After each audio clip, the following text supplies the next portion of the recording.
দীর্ঘদিন পর স্বাধীন দেশে 18 বছর পরে স্বাধীন দেশে উন্মুক্তভাবে সবাই আমরা আনন্দ উৎসবের সাথে এই প্রথম ঈদ করতে পারতেছি। এই জন্য মহান আল্লাহ তাআলার কাছে অশেষ শুকরিয়া। মাননীয় প্রধানমন্ত্রী 1 মাসও হয় নাই দায়িত্ব নিয়েছেন, 1 মাসেই দেখলাম প্রতিদিনই উনি যেই কাজ করছেন প্রায় 28টি কাজ সম্পন্ন করে ফেলছেন, আরও কাজ রাত দিন করছেন। আমরা আশাবাদী উনি এইভাবে কাজ করলে বাংলাদেশ বিশ্বের মধ্যে একটা উন্নত এবং অনন্য উচ্চতায় পৌঁছবে, এই কামনাই করছি এবং ওনার জন্য ওনার পরিবারের জন্য আমরা দোয়া করছি।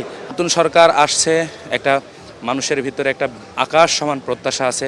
আলহামদুলিল্লাহ, সরকার নির্বাচনের পরে আমরা অনেক কিছুর বাস্তবায়ন দেখতে পাচ্ছি। ইতিমধ্যে উনি অনেক পজিটিভ বিষয়গুলো বাস্তবায়ন করতেছে।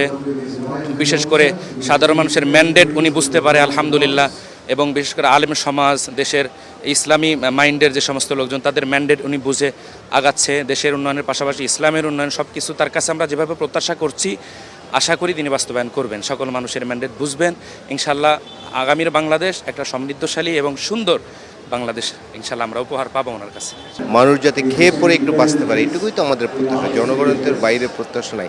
এবং সবচেয়ে ভালো দিক হচ্ছে জনাব তারেক রহমান তিনি কিন্তু ইতিমধ্যে নির্বাচনে যে প্রতিশ্রুতিগুলো ছিল, যে জনবান্ধব প্রতিশ্রুতি ছিল, তিনি কিন্তু কয়েকদিনের মধ্যেই পূরণ করতে শুরু করছে। এটা কিন্তু বাংলাদেশ ইতিহাসে আগে কখনো ঘটেনি।